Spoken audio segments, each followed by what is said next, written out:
Hi, everybody. Leon Thomas here with Miranda Kitterlin Lynch. Welcome to another episode of Checking In.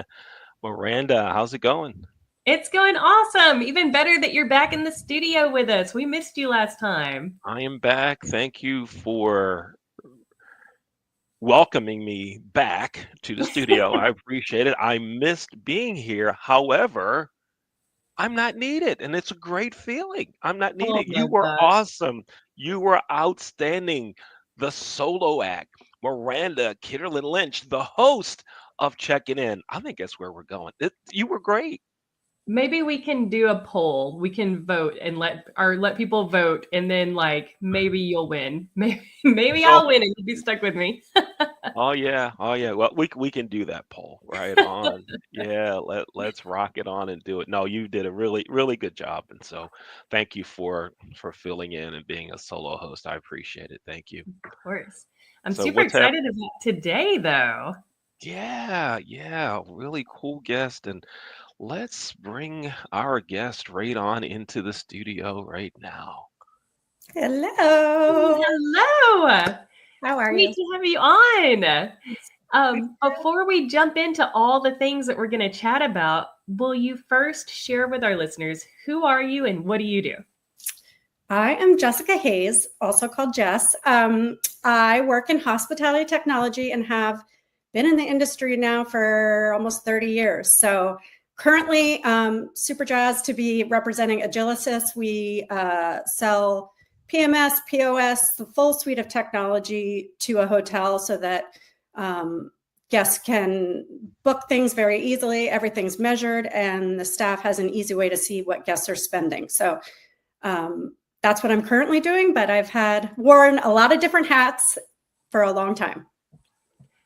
That's awesome. And 30 years. So I was trying to do the math in my head, thinking about what type of technology I was using 30 years ago. Yeah. I've said on the show previously, one of my first college classes was how to use email, how to use the internet for 3 credits, and it was required. So God, you have had to have seen so many changes in technology over the course of your career thus far. Yeah, it was, I was a French major. My first job out of college, the CEO of a company was called Newmarket, now it's Amadeus, was looking for bilingual trainers for software. And so he taught me everything about hotels and everything about, technology. But at the time, we were replacing all manual processes. Wow. Leon, Wow. whenever you started in the industry, you were using actual keys. we we were using the actual key with the actual room number on it, and we never thought the guest might keep the key and a bad actor would come back and use that same key to enter the room to take things out of the next guest room.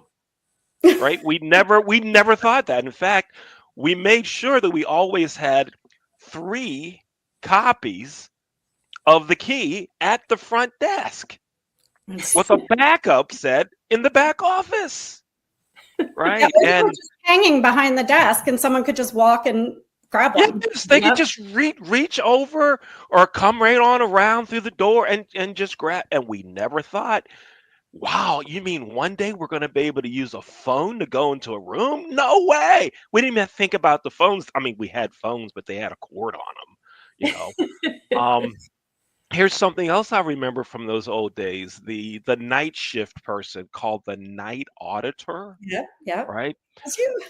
We actually did a very light audit, right, to make sure the credit cards balance. And you did all of this manual, and you had this long sheet that you had to fill out, the daily sales report, and the numbers had to match down and across.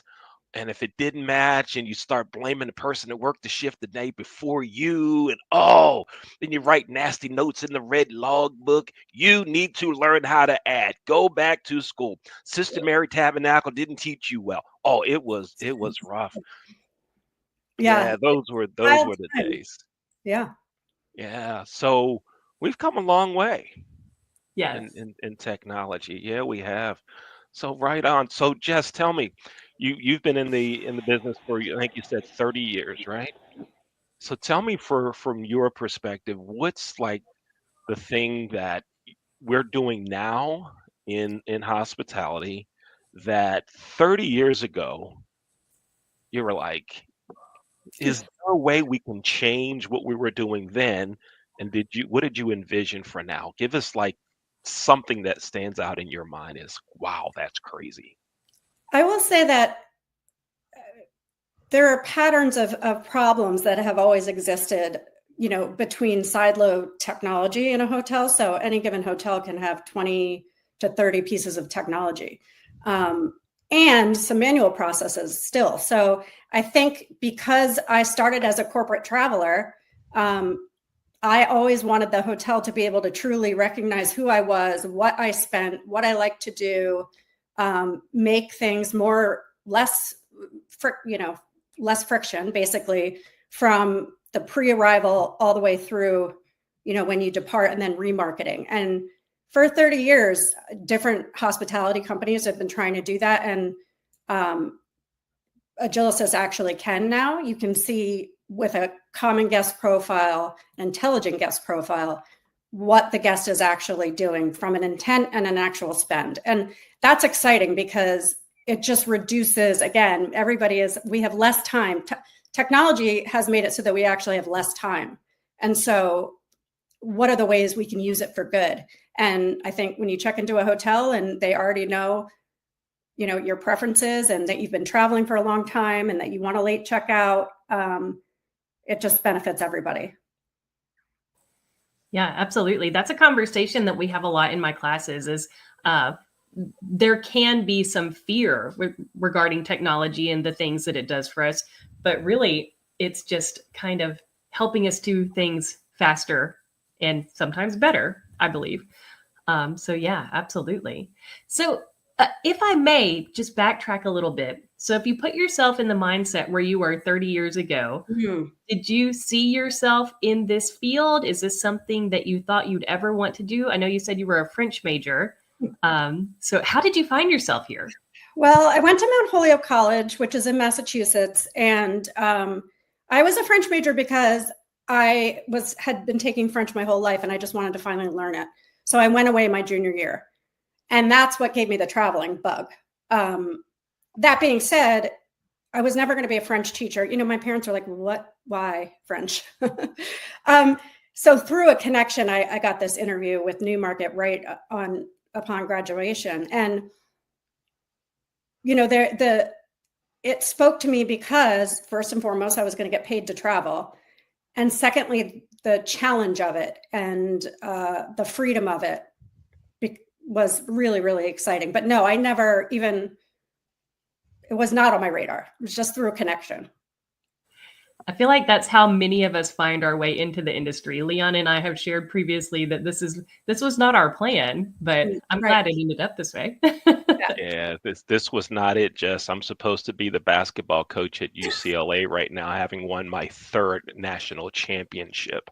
I'm supposed to be a backup dancer for Beyonce. I don't know what happened. Wow. How about that? That is so cool. One, you're watching Checking In.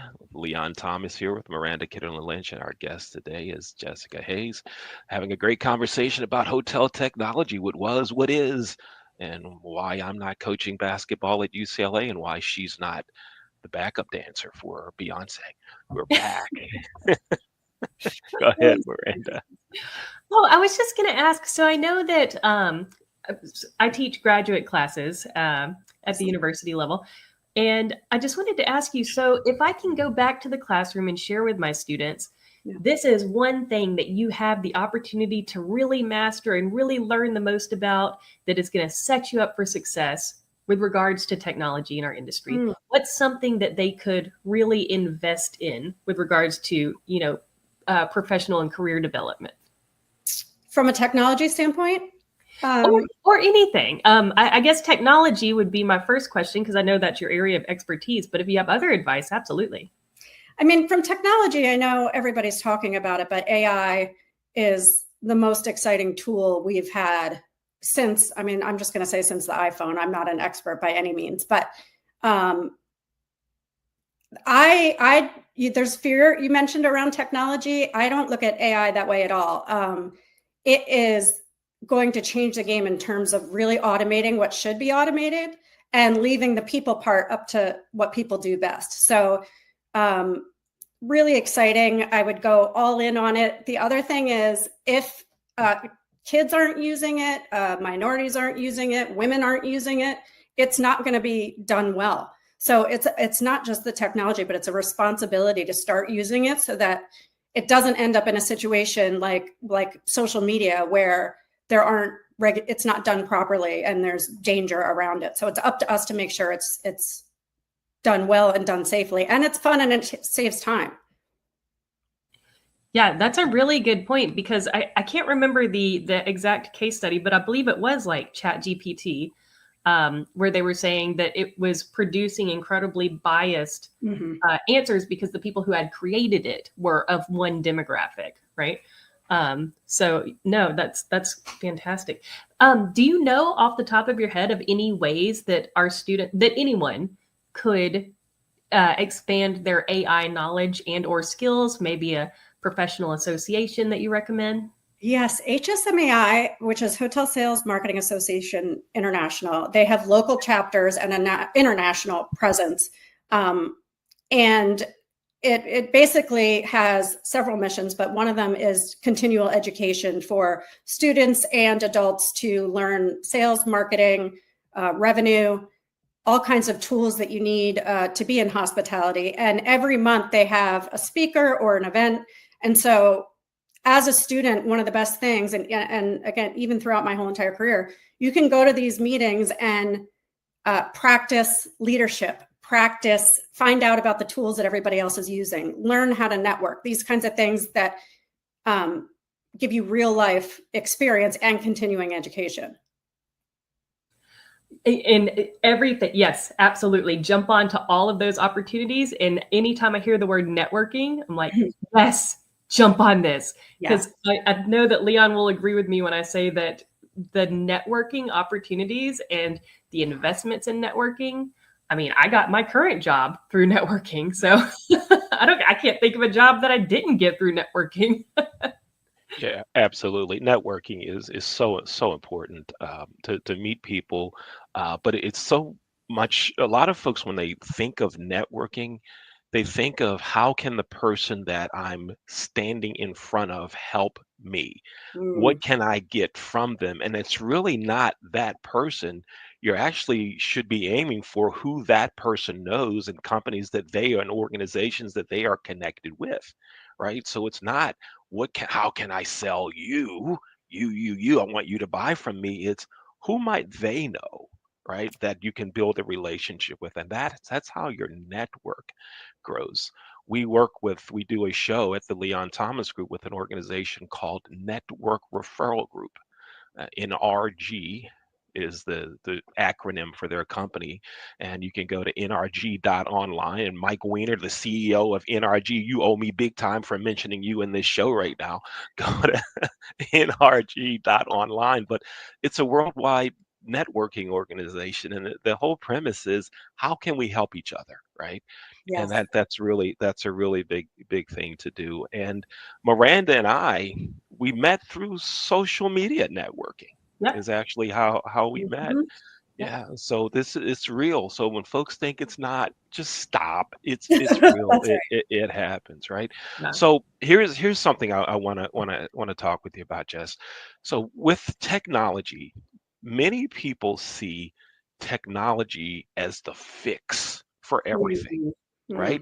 Server scores are low. Oh, we're not communicating quickly enough, so let's just put technology into it, and we can put it in the app, put it here, and send the message to maintenance, send it to housekeeping, and life's taken care of, right?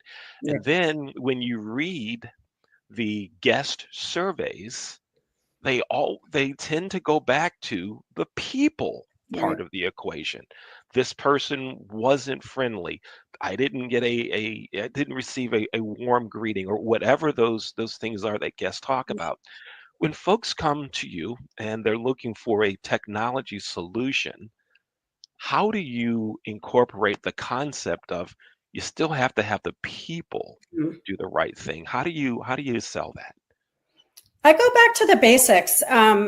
Hospital and hospitality have the same root word. So if you are in the hospitality industry, you want to help people. And if you don't want to help people, then pick a different industry, you know? So again, technology is only supposed to make things easier and faster and more efficient, and then free up the people to have the interactions that they need to. You know, Brian Chesky from Airbnb talks about experiences, and hotels now are talking about experiences. That's because people do want to connect in person. So that, I mean, that I would say free up people to do what they do best and automate what they don't. Yeah, absolutely. Absolutely. That's truly my favorite part of AI. It's the things that I really don't like doing. Yeah. I can just type it in. Yeah. Let me ask you. So we've talked about how you got here. What does your everyday life look like in terms of the job that you do? Like what kinds of things, if people are listening and they're like, you know what, that's something I might be really interested in. What does that look like? Well, because I sell software to hotels in New England, you know, I have to be very targeted on what properties I'm talking to, who I'm talking to at the property. And Agilysys has 25 products. So what solution, or some, more importantly, solutions are going to make their lives easier? To me, the challenge of that is so rewarding, because I truly am trying to figure out what's keeping them up at night and how can I make it better. And that is a creative endeavor. It's an art, not a science. You have to be very diligent around continually reaching out and networking and trying email and social media and all the different ways to connect to reach the person, because everybody is so very busy. But yeah, that's all day, every day. I'm working with my existing customers to make sure everything's running smooth, but then I'm trying to find new customers with messages that resonate with them. Awesome.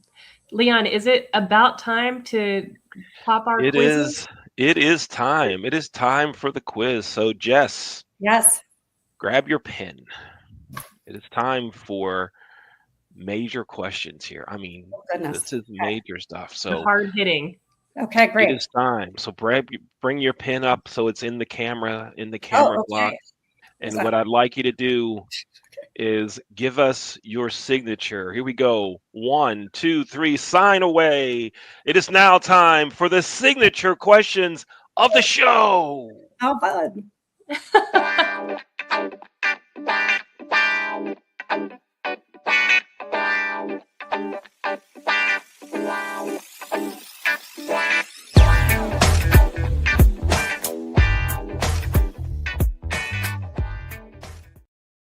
So, Jess, there are actually 3 signature questions, not 2.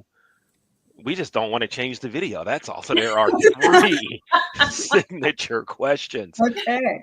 Here's the first one. Okay. Have you ever had bean pie? I have not. Should I?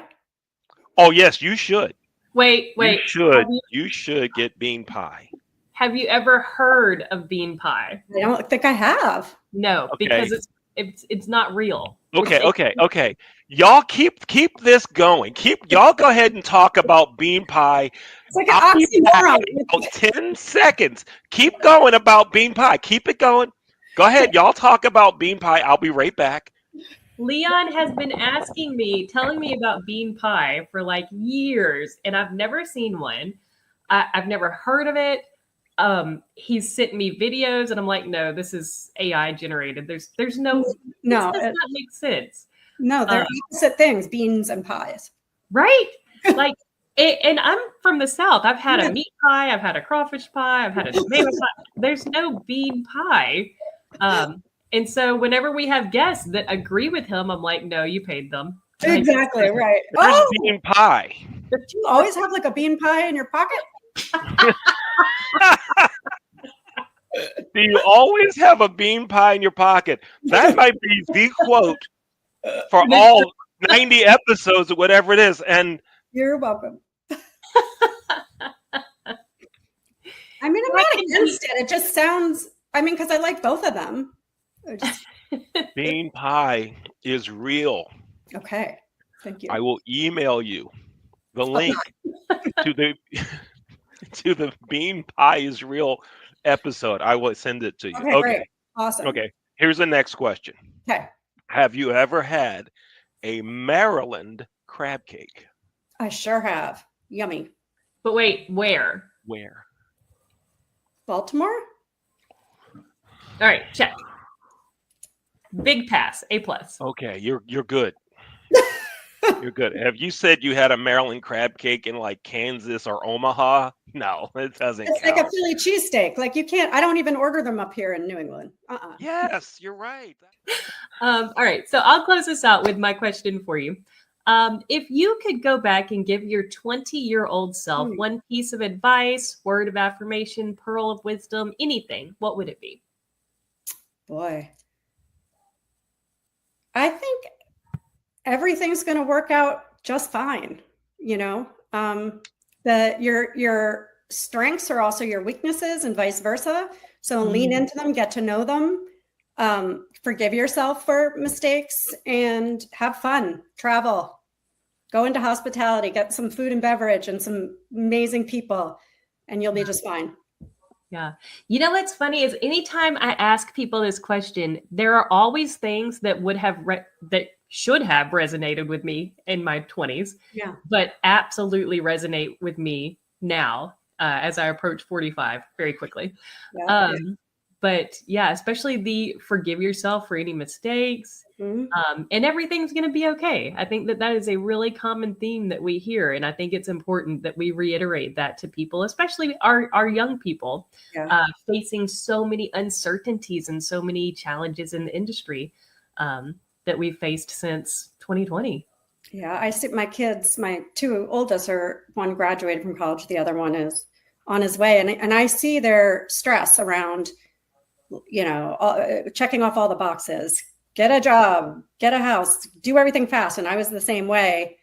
And I'm actually saying, slow down a little, like enjoy yourself. This once you start out in the real world, it's a lot. Give yourself some grace and some time, and you don't need to have all the answers. Yeah.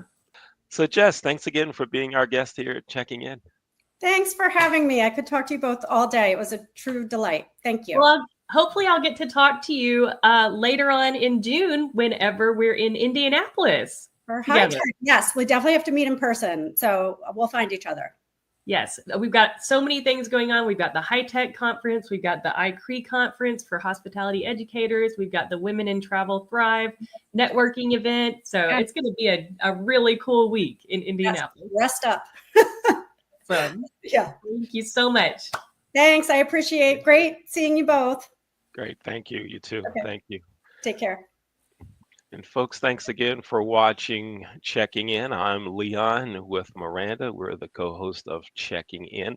Just want to remind you, you can listen to our episodes on your favorite podcast platform, wherever it is. You just go there and you'll be able to listen to all of the episodes of Checking In right there. And if you'd like to be a guest on Checking In, you can contact me.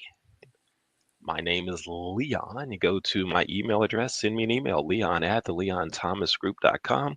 Miranda, how do they get in touch with you? You can literally just search in your favorite search engine. I say Google me because it's just what comes to mind.